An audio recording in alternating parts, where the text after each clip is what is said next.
João disse que não, isso é lá com Santo Antônio. Em Coreia, São João, desce ao menos um cartão, ele levava Santo Antônio. São João ficou zangado, São João solta cartão, com direito ao batizado. São João manda vender uma solteira, correndo nas costas do paraíso.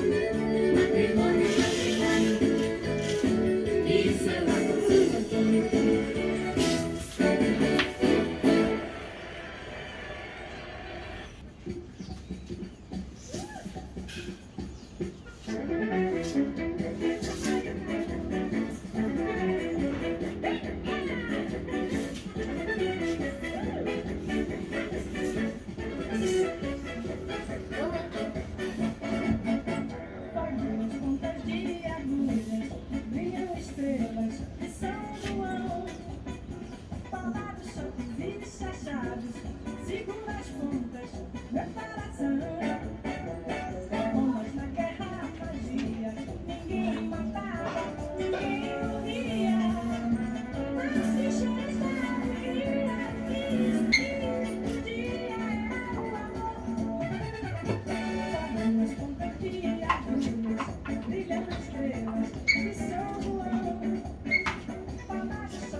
Legal, pessoal. Fazem isso na festa junina. Olha quanta bandeirinha. Existe uma festa junina sem bandeirinha? Não.